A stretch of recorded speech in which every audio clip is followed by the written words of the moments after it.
gizarte oso baten argazkia egiteko balio zuten aleak guztiak ere.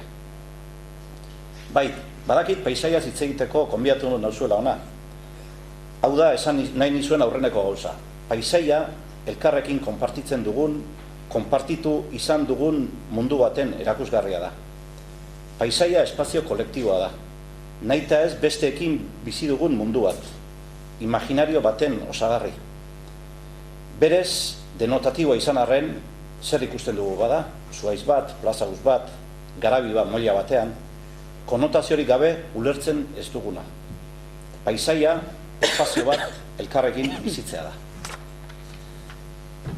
Bada poeta bat zuekin konpartitu nahi duena, eta benetan zinez historia bitxia duena. Miklos Radnoti du izena eta Hungariako poetarik indartsuenetako bat da. 1944an hil zuten. Sovietarrak kontraerasoan zirela, soldadu alemanak eta Serbiako konzentrazio esparruetan zeuden hauen presoak mendebalderantz zijoazela ihesi.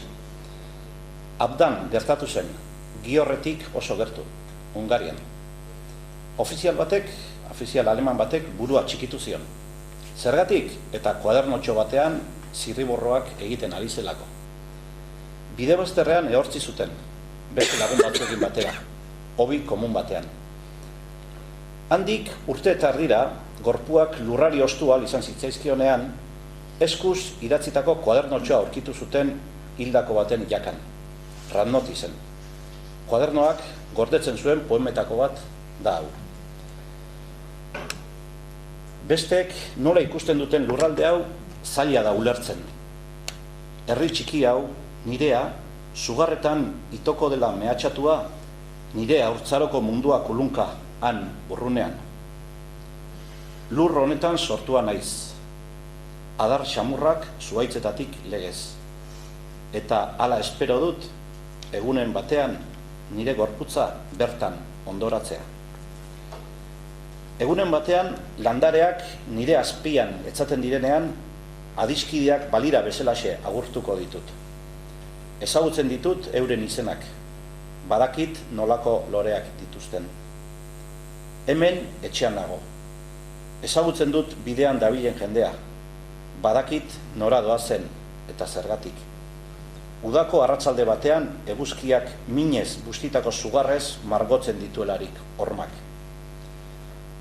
Gerran gaude, Pilotuak zeru gainetik ezin dio utzi gerramapa bat ikusteari. Ez daki esaten non den Mikhail Borosmartiren etxea. Zer identifika dezake hangoitik? Barrako ilunak eta lantegi batzuk? Nik kanpandorreak, hiriak, etxaldeak, kilkerrak eta erleak ikusten ditudanean, fabrikak eta soloak zelatatzen ditu berak kameraz bestalde. Baina nik nekasaria ikus dezaket, usta ikaraz babesten.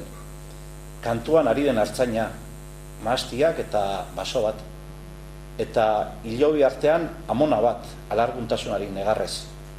Eta harentzat, zartatu beharreko trenbidea dena, bide aldatzeko seinale bat da, bere horratz zainarekin, banderatxo gorria eskuan duela, ume saldoa inguruan.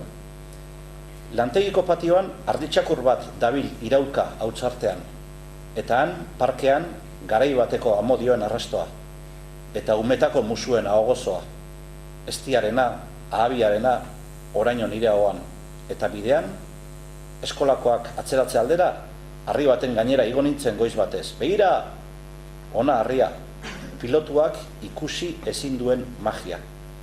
Abioian daramatzan tresnek kokatu ezin dutelako. Egiaz, geu gara errudunak, beste herriak bezalaxe. Badakigu zertan egin dugun oker. Badakigu nola eta non. Baina bada hemen errurik gabeko bizitzarik ere. Poesiaz eta irritxez beteak. Eta aur jaioberriak, errukirako ahalmen itzela dutenak.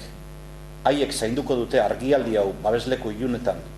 Harik eta beste behin bakeak atzamarraz geure herri hau erakutsi arte. Orduan erantzungo diete ahots tolesgabe eta argiz gure hitz itoei. Ez da gaitzazu zure egal zabalokin gauaren laino babesle horrek. Bistan da, paisaia perspektiba da. Eta perspektiba biak kontra jartzen direnean, kontrajartzen dituenean, uste dut hor asmatzen duela ituan Radnotik. Hori dela, hain zuzen, paisaiak berarekin dakarren korapiloa. Kontua ez baita paisaiarik dagoen ala ez, paisaia atal bat ikusten dugunean zer ikusten dugun baizik. Beste hitz batzuekin esatera, zinemara ekarrita non kokatzen dugun kamera, non ditugun begiak, perspektiba alegia. Kontuatuko zineten, hasieratik ari naizela trampan. Paisaia sari garelarik ez dut inorgabeko paisaiarik ekarri ona. Paisaia aipatu eta niri oso zaila egiten zait, Sarrionandiaren enperadore eroaren ipuin zoragarri hartan bezala, jenderik gabeko natura zati batekin akordatzea. Behar bada, literatura sari garelako, eta esango didazue, teknikoki ere nola idaz dezakegun novela bat edo ipuin bat, esaterako paisaia hutsez. Zorionez, horrexigatik uste dut maite dugula literatura, hemen gaudenok. Balio humanoek tira egiten digutelako. Paisaia zikina esan du lehen.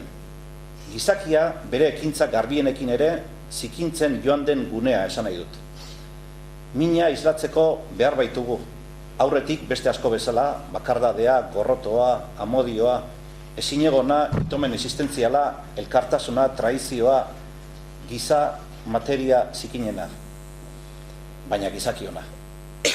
Bestela, biologoak ginateke, geologoak, eliteko mendizaleak edo urpekari profesionalak, nidakipa, bere ala nekatzen gaituzten posterretan barrena. Egin dezagun aprobatxo bat.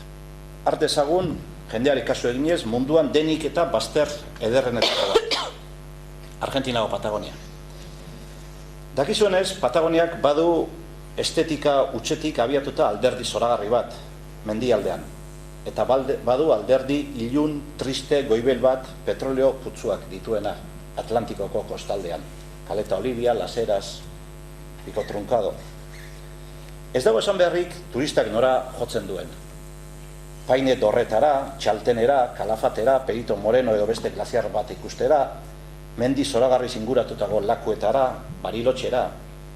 Ez alferrik, 2.000, 3.000, 4.000, 5.000 euro ordaindu ditu, etxetik gertu, eta gertu diodanean ez naiz distantzia fisikoak soiliz ari, ez dituen paisaiez gozatzeko.